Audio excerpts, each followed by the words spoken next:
Assalamualaikum warahmatullahi wabarakatuh. Salam. Sesuai janji saya tadi di Instastory ya, saya akan menceritakan ini nih Mas. Kisah di Alas Roban. Sebenarnya ini bukan pengalaman pribadi, tapi emang mungkin saya rasa perlu buat dikasih tahu ke orang-orang.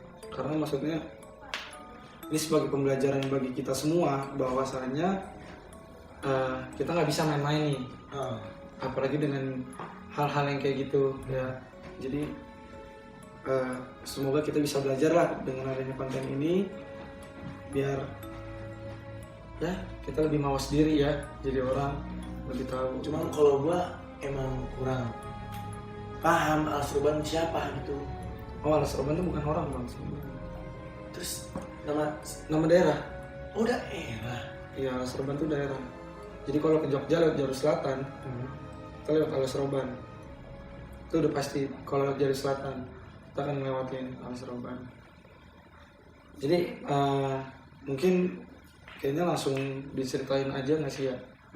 Biar maksudnya juga langsung lah, biar gak ada yang penasaran juga. Ini gue juga penasaran soal ini. Nih, mau rokok dulu nggak? Biar santai maksudnya. Biar santai. Tapi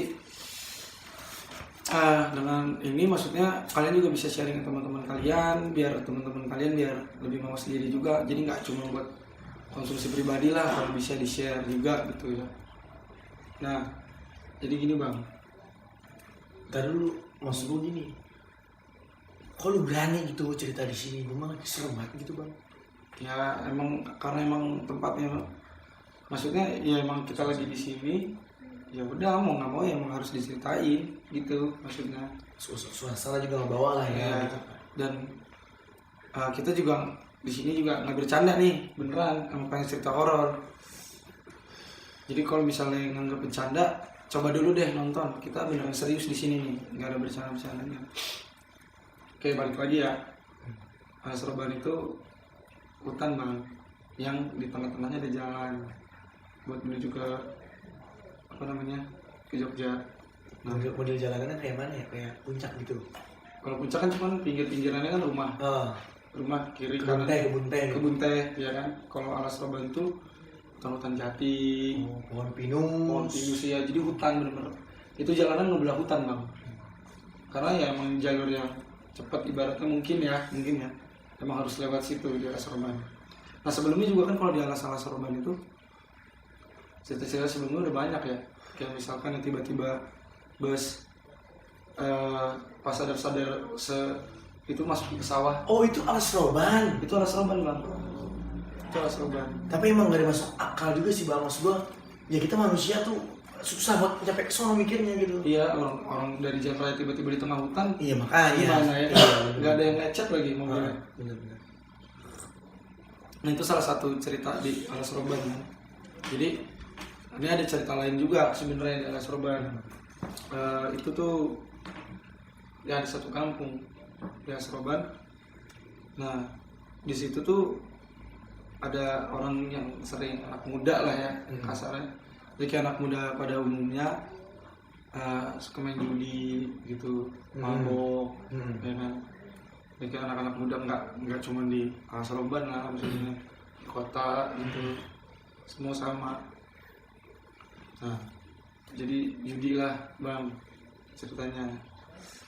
Nah, ini tuh saya diceritain kebetulan sama kerabat ya, yang kebetulan emang pernah kesana. Nah, di ceritanya dia tuh ada orang namanya Rahmadi. Nah, tinggal di satu kampung, hobinya judi. Nah, terus ketika dia judi itu kayak kalau misalnya judi kan bisa bikin ketagihan ya. Iya. Nggak cuma minum. Judi pun bisa bikin ketagihan.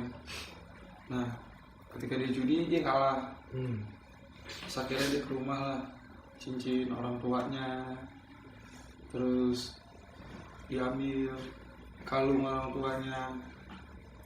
Nah, dia judi lagi nih. Dia judi habis dia judi kalah lagi, dia ambil lagi.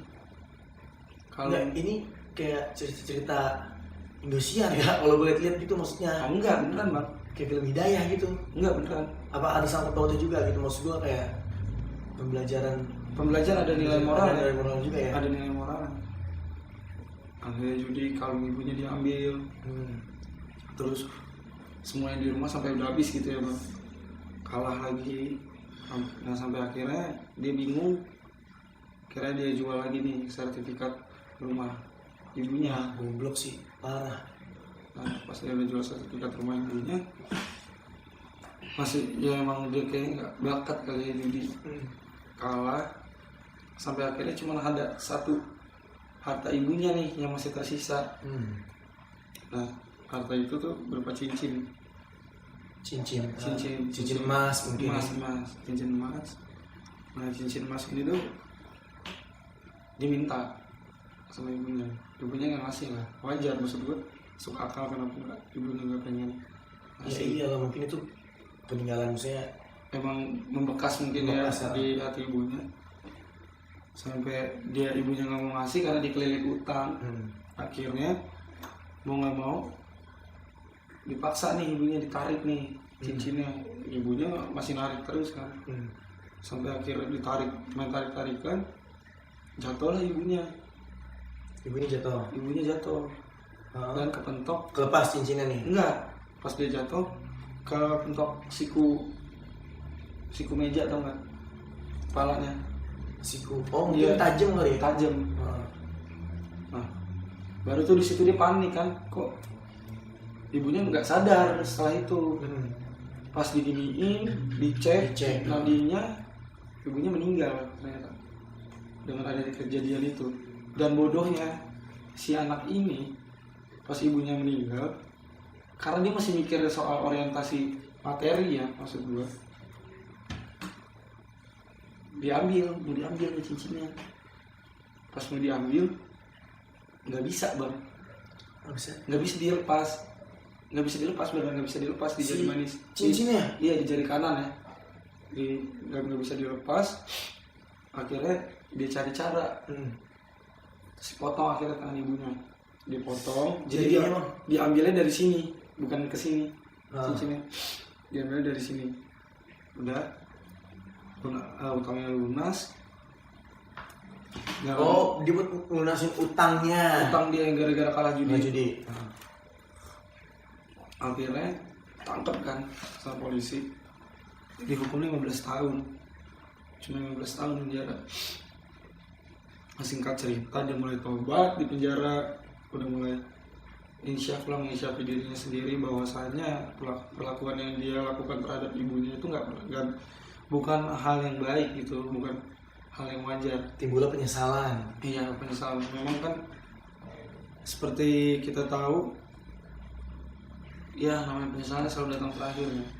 Makanya kita sebagai manusia jangan sampai lah Misal kayak si Rahmadi ini, dia menyesal, akhirnya dia keluar setelah menjalankan, akhirnya cuma 12 tahun penjara karena ada remisi itu kan. Oh 12 tahun. Akhirnya cuma 12 tahun. 12 tahun itu dia udah keluar jadi orang yang insyaf, yang baik. Oh, berarti singkat cerita 12 tahun kemudian. 12 tahun kemudian dia keluar dari kantor polisi, dari penjara ya. Dia keluar dari penjara, dia balik ke kampungnya. Nah dia akhirnya belajar agama lagi, mendalami ngaji. Nah terus akhirnya suatu saat dia jadi sering sholat ke masjid, dengan ibadah, terus mencoba lebih baik. Jadi lebih baik. Nah, sampai akhirnya pada suatu hari Jumat, sholat Jumat siang, disolat kan, sholat. Terus kalau misalnya kita sholat kan biasanya setelah kelar sholat Jumat ada ini kan, berdoa. Pada habis doa kan kita balik nih. Itu di depan perkarangan masjid biasanya suka ada orang yang ibu-ibu tua pada yang ini kan, anak-anak kecil yang minta jangan pengemis lah bahasanya. Dia keluar dari masjid, dia jalan ketemu orang-orang kan, pada minta dia gini-gini doang. Sampai suatu ketika dia ngeliat ibu-ibu itu kelihatan kesian ini sama apa kayak wah nggak tega nih gua pas yang tadinya dia biasa lewat kalau anak kecil biasa kan gitu kita lewat. Pas ngeliat ibu-ibu ini dia nggak biasa. Mungkin dia merasa kayak anjing gue salah banget nih, ya kan, ibu gue gitu. Kayak terus bu tapi saya nggak punya uang. Singkat cerita bilang gitu, kalau mau ibu ikut aja ke rumah katanya gitu. Ikut ke rumah aja. Nah, pas akhirnya ya udah boleh deh gitu. Nah dia kan ada urusan juga maksudnya di rumah apa nggak cuma ngurusin si ibu ini kan juga. Ibu terus dia bilang udah nyampe rumahnya, dia bilang ibu kalau misalkan ibu mau makan ibu ambil aja sendiri gitu kan. Itu di meja makan di balik tudung saji ada ikan, ada tempe kata dia. Kalau nasi di meja. Udahlah singkat cerita dia ganti baju. Siapa nih? Si ininya Rahmadinya nih. Oh si Rahmadinya. Dia ganti baju. Anjing ini gue kok mulai serem sih, maksud gue kayak gue sih udah kepikiran nih kayak ada apa gitu. Nah pas Rahmadi ganti baju, dia buka tudung saji kan. Apa? Si ibu-ibunya buka tudung saji, ngambil lauk dulu ibu-ibunya. Ngambil lauk, nah pas Rahmadi udah ganti baju keluar, ibaratnya mau makan bareng nih sama ibu-ibunya. Mau makan bareng sama ibu-ibunya, Rahmadi ambil piring. Nah pas lagi ngambil piring, si ibu-ibunya buka magic jar. Dan gak sengaja dia melihat ibu-ibu itu buka magic jar. Pas lagi buka magic jar, apa sih, rice cooker ya? Rice cooker yang tempat ini nasi. Saya lihat ini nih sebenarnya merinding lah. Nih gua kayaknya gua kayaknya mengira-ngira nih. Jadi pas lagi buka rice cooker jadi gini posisinya, ini rice cooker dia ngambil piring di sini nih Ramadi. Jadi dia noleh ke belakang. Pas dia noleh ke belakang, ini kan sambil ngambil sendok. Pas dia noleh, ada yang aneh bang dari ibu-ibu itu. Nah, apa tuh? Anehnya itu kok jarinya nggak lengkap si ibu-ibunya. Ya, gua sih udah kebayang nih kayaknya. Nah, jadi ibu-ibunya nggak lengkap. Nah, terus dia bingung dong kayak bertanya-tanya, kok letak jarinya yang buntung itu nggak lengkap kan? Itu ada di jari manis di sebelah kanan. Ya Allah. Nah, Anjing. nah pas jari sebelah kanan terus ditanya, ibu jarinya putus sudah lama. Iya udah putus lama, ini jari tunjuk kanan saya. Terus di si Ramadinya nanya, ibu itu kenapa kok bisa putus gitu jarinya? Nah terus ibu jawab, nah jari saya tuh putus karena Wah, anjing goblok. PA goblok. Lu jadi sama coklat cerita. Goblok. Kenapa bercandain lu doang? PA lu. Apa sih? Lu kan gue serem banget bang ini anjing lu, stres lu.